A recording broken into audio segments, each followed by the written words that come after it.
FUN.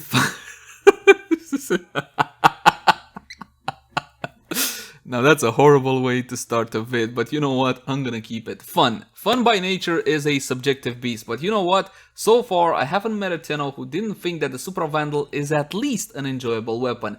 And today, it's finally time to update the build with Galvanized power. As always, my name is Leyzar, and I got a couple of builds lined up. Something cheap, something affordable, something new player or casual player oriented. But rest assured, my friends, we also got the Endgame setup with Galvanized mods, Prime mods, a Riven. We're going to be taking it to Steel Path, essentially put the weapon through the ringer. That said though, please bear in mind that my building guides usually have a more new player friendly tone, simply because I want anybody watching to understand how the weapon functions and how it should be built. So in case you're a vet and you already know most of this stuff, you can either skip ahead or have a bit of patience. And with that out of the way, let's jump into the Supra Vandal. Let's begin by checking out how the weapon handles without any mods equipped, and for that, just a couple of our regular free shots. The Supra Vandal is a pretty simple and straightforward weapon. This is a projectile bullet hose, and oh my god, is it ever a bullet hose. Check out the ammunition in that magazine.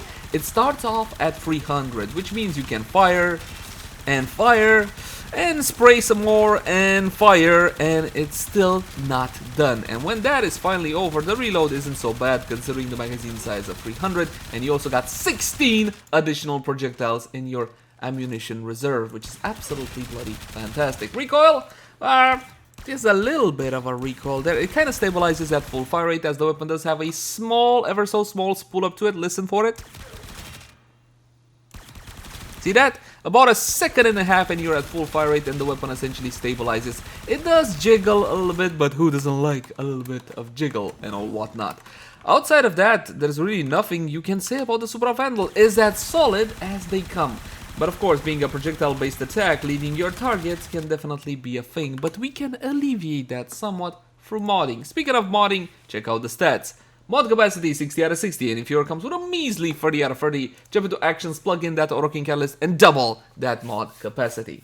Is it worth it? Hell yes. This is an amazingly good fun weapon, and it can basically handle most content in Warframe without any problem whatsoever. And it's also comfy, like a pair of Crocs, if you know what I mean. Now my Supra Vandal has been formatted a total of 9 times. That's not important why. 3 maximum 4 format will be enough for the build I'm recommending you guys. Let's check out the accuracy. 28.6 is fantastic. Usually this is when I used to talk about heavy caliber, but nowadays heavy caliber is not really needed on most builds, so forget about it. Fire rate 12.5, which is solid. Magazine of 300. Noise alarming. Reload of 3 seconds. It's on the lengthy side, but come on, 300 bullets. Or projectiles in this case. Riven Dispo 3 out of 5. It's not a massively popular weapon and it's not unpopular either. This is still a solid Riven disposition. You should go for Supra Rivens as long as they don't cost too much. Get an unrolled one. Head on over to Kuva and cry in a corner. Oh wait, no, that's just me. Never mind. Trigger, auto damage, critical chance, critical damage. You're looking at 16% with a 2.0 multiplier.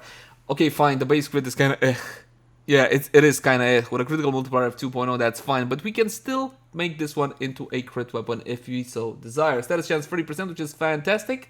And the damage layout, impact, puncture, and slash, the highest amount by a mile is gonna be puncture. Puncture deals extra damage to heavily armored targets up to 50%, which is absolutely fantastic. It is a good all-round spread. Now the Supra has one additional augment. Entropy burst, yeah, that's it, this is the one. 20 base status chance and +1 entropy. Now the entropy is the Cephalon Suda special syndicate effect. Absolutely fantastic, especially when you're doing star chart stuff. Now the base status chance is a little bit on the tricky side because it simply adds 20 and that's it. And you might think, hold on, it modified the base status chance, right? That means that all my status mods work off of 50% base, right? Wrong. No, it still works off the 30%. I don't know why that is, but you can see it still offers, see that? It still offers 18, but essentially Malignant Force works off the existing 30%. Entropy Burst just adds 20 and that's it, right? So it's not as good as you might think, but still the entropy is absolutely fantastic. In the arcane slot, you got a couple of options. Primary deadhead if you're gonna be going for a raw strength approach. I'm talking about corrosive heat, that kind of thing. But if you're going for the tried and true recipe of Hunter Munitions with the viral damage, then of course you're gonna be going with primary merciless, using it in tandem with your melee. I'm sorry, you can go with primary dexterity instead. As for the excellent slot, I would unlock this one simply because best in slot is going to be terminal velocity, no questions about it. 60% projectile flight speed makes the weapon a whole lot more smoother to use, and leading your targets while aiming becomes less of a thing. I recommend you try this one, is absolutely awesome, especially at longer range shots. Now, enough about that. Let's check out a standard build.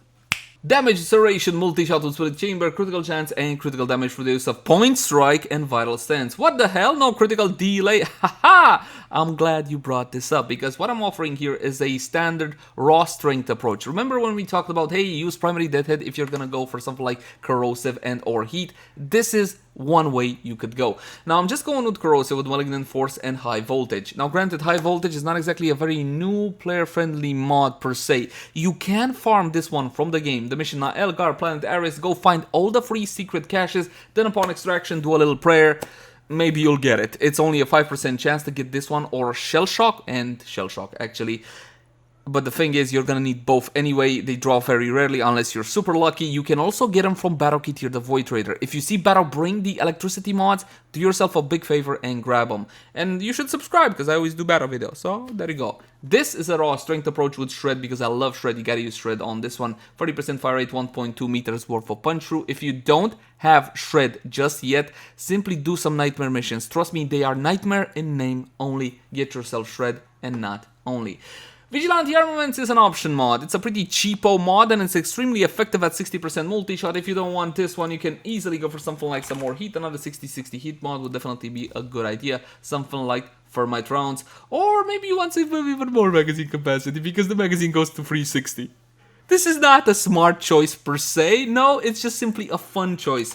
And when did we stop having fun in video games for the sake of efficiency anyway? Now, I want to go back to the crit discussion. If you're going to be building the Supra for raw strength, something like this, then I would go with point strike and not sacrifice the fire rate. Fire rate, big magazine, you do the math, it's pretty simple. But if you're going for Hunter Munitions, the old tried and true recipe, you want to switch out point strike for critical delay. In this case, I don't want to sacrifice that fire rate. It drops by about 3, is that right? 2.5-ish. There you go.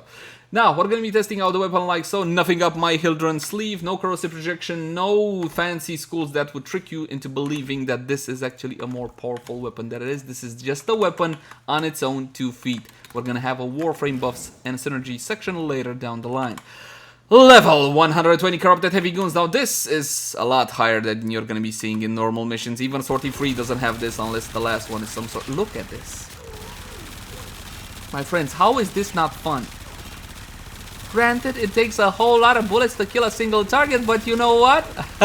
I have a whole lot of bullets, so why not use them? Absolutely bloody fantastic. And you know what? This is simply fun and enjoyable in execution. Bullet hose in its true form.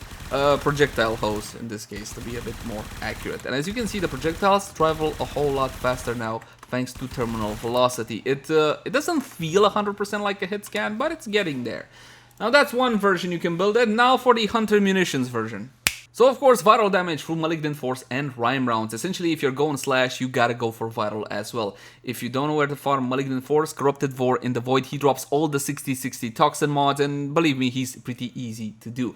As for Rhyme rounds from Spy missions, we got Critical Delay instead of Point Strike in this case, because we want more critical chance, because we're using Hunter Munitions, and we still kept Shred, because especially now with the minus fire rate from critical delay, I really want that extra fire rate. Besides, punch through, it is a form of AoE in Warframe, and it can come in very handy.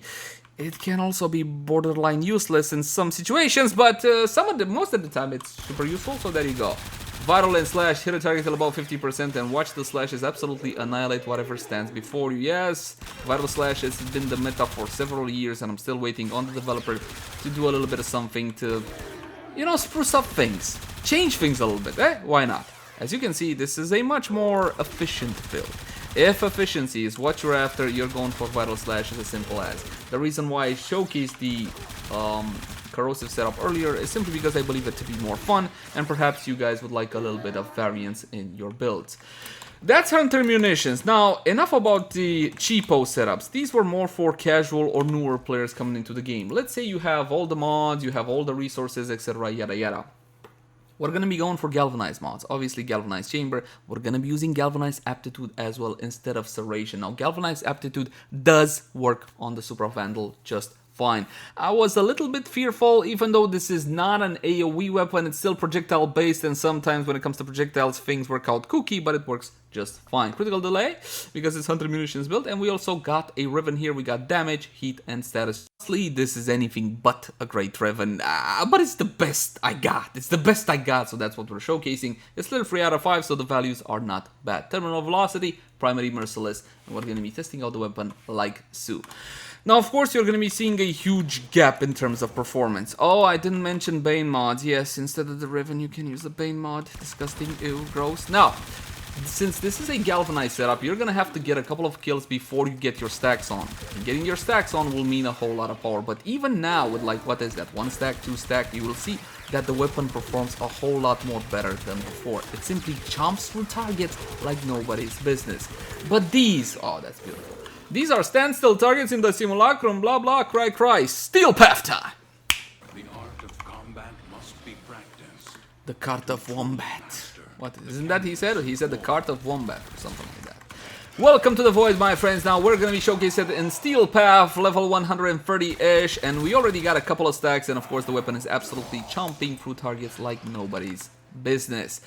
Look at that, there's a infested thingy down there. There was an infested thingy down there. Now, of course, I'm going to be looking for something with a bit more EHP to show you the power of the weapon. Did you know you can fire your weapon while you're climbing the things? Yeah, that's actually a thing. Keep in mind to take out the little drone, so the targets have less damage mitigation. And as you can see, you're not really going to have much of any issue. It's totally fine. The weapon chomps through everything. So my question to you, my friends, is what do you need more power than this for? This is it. It goes through the entirety of Warframe. What more do you want? You might also have noticed that I'm using the Panzerwolfepfeiler with me. Now, the Panzerwolfepfeiler is instrumental in many setups simply because the Panzerwolfe, well, she adds vital procs to your enemy, so you don't have to build your weapon for vital anymore. If you don't build your weapon for vital anymore, that makes room for other combinations. Oh, look, Corrupted Heavy Goon. Stop, look at him die. Absolutely bloody fantastic. So you can build your weapon for Corrosive and Heat, for example, and let the Panzerwolfepfeiler apply the vital procs. Though do bear in mind that the Panzerwolfepfeiler, well, it's not as reliable as your own weapon to apply status procs to your targets. Now, speaking about Warframe buffs, have a look at this. Lady Mirage Prime and her outstanding buffs. But of course, we're gonna have to fix the fashion on the Supra. Oh, take a look at that plum purple there on the metallic. Beautiful, man, absolutely beautiful. But if you don't enjoy the look, it is a bit on the old side. You can use something like the Soaktron rifle skin or the Osira. Let me show you the Soaktron. Come on, it's cool. Now, when it comes to heavily armored targets, you gotta go with Corrosive Projection. Must I though? Of course you mustn't, not necessarily. It's fine if you want to go for whatever aura your build calls for. If your aura is that important to you, that instrumental to your setup, don't forget about Coaction Drift, which goes here. Arcane's a lot more impactful. Arcane Precision isn't gonna really do a whole lot for us, but Arcane Avenger will, especially considering the low critical chance on the Supra if you went for a Hunter Mumu setup. On damage, that 21% chance for 45% critical chance for 12 seconds, bonus additive after, simply stacking on top of what you already have, applying to your primary, secondary, and to your melee at the exact same time, making this one of the most powerful offensive arcanes in Warframe. Honestly, in the second slot, this should be for your Warframe, right? Your Energize, Armor, whatever else. But, what if you like a bit more fire rate? Then you go with Arcane Acceleration. Check this one out on critical chance. Critical hit, my bad. 30% chance for a massive 90% fire rate to primary weapons for 9 seconds and 1 Arcane Revive. Hey, listen, if you're a fan of fire rate, why don't you give this mod a spin? It's my favorite. What are you? Vile Acceleration, 90% fire rate, takes away 15% damage. It's no big deal because it's basically 15% away from something like Serration, or in this case, something like the Riven. And if you don't know how to farm corrupted mods, such as this one, and Critical Delay, and a whole lot of other fantastic mods, link in the cards right now for a full and detailed build guide. Some of you guys have been asking about my Revenant setup. My Revenant setup is not exactly meta. My Revenant setup is Ballerina Revenant. So if you're curious about that one, you know where this is going, right? Look at the cards right now.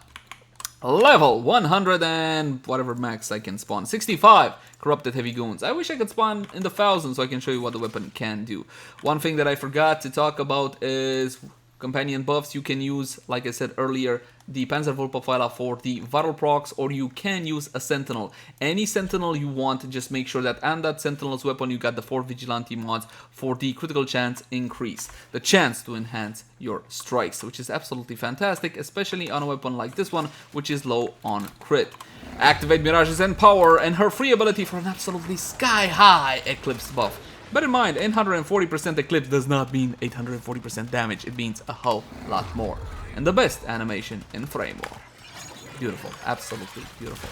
It's a Galvanized setup, so let me get a couple of kills, but as you can see, the party never stops. You can't even see your screen because that's the skin. That's the Soktran skin that basically makes the screen like that. Absolutely bloody sensational. My friends, this is a great weapon. And honestly, I hate, quote unquote, okay fine, hate is too much of a strong word. I dislike heavily the AoE meta because it puts in the shade weapons such as this one. It's a fantastic weapon. Its only sin is the fact that it's not AoE, but do you need more than this? Give the Supra Vandal a spin. I'm pretty sure you're gonna enjoy your time. And speaking about your time, thank you for your time today. As always, my name is Lazer. Thank you guys so much for watching. Like, favorite, share, and subscribe only if you enjoy the content. If you got any feedback for me, I would love to read it in the comment section down below. Also in the comment section down below, if you guys want to particularly suggest some content, like, hey, I would like to see that weapon build, the other weapon build, and so on and so forth. You can also find me on Twitch, Facebook, Twitter, all the usual places. But until next time, my friends, bye-bye. Oh, and if you love the content and you want to help me keep making it, please consider supporting us via Patreon. Link in the cards right now. Bye, guys!